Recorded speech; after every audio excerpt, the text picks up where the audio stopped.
નમસ્કાર વિદ્યાર્થી મિત્રો, શિક્ષક મિત્રો, ગુરુજનો, યુવાનો, વડીલો, માતા બહેનો. સરળ ઇંગ્લિશ ચેનલમાં આપ સૌનું સ્વાગત છે. આજે આપણે આર્ટિકલ્સ એ એન ધ શીખીશું.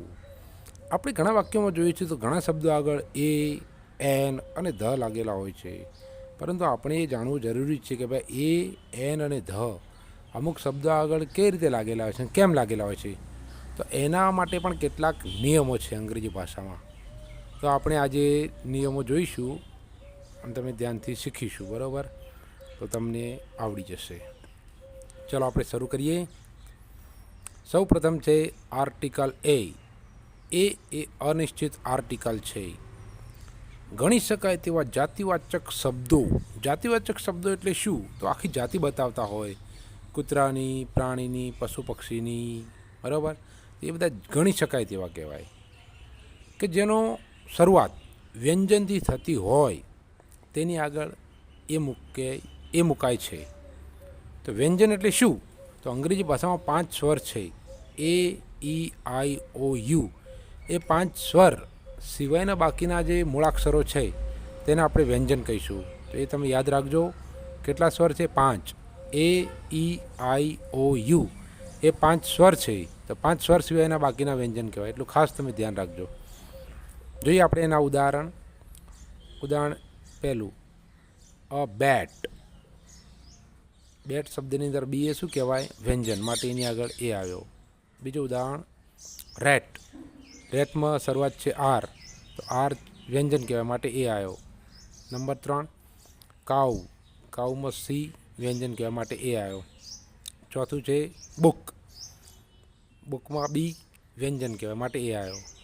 પછી a cat, a camel, a rabbit, a bird.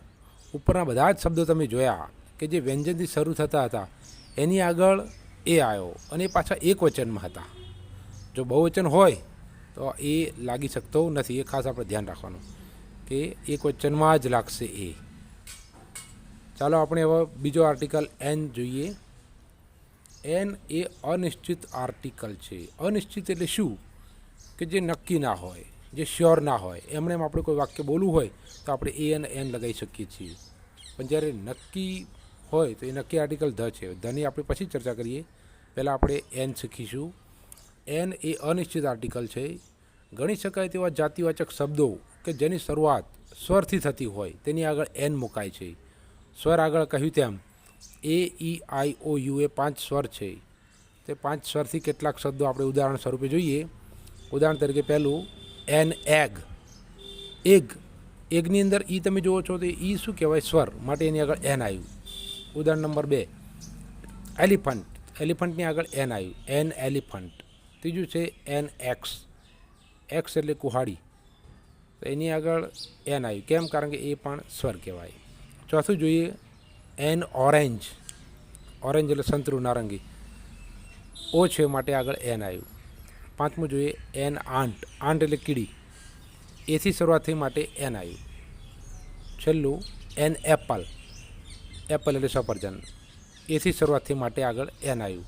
હવે આપણે ધ આર્ટિકલ શીખીશું. ચાલો આપણે હવે આર્ટિકલ ધ વિશે શીખીશું.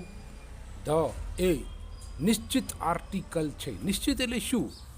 તો કોઈ એક વ્યક્તિ, આપણે નિયમોને જોઈએ કે કોઈ એક વસ્તુ, પ્રાણી, પદાર્થ, પક્ષી વગેરે વિશે એકવાર વાત થઈ હોય અને ફરીવાર તેના વિશે કહેવું હોય તો ધ આર્ટિકલનો ઉપયોગ થાય છે.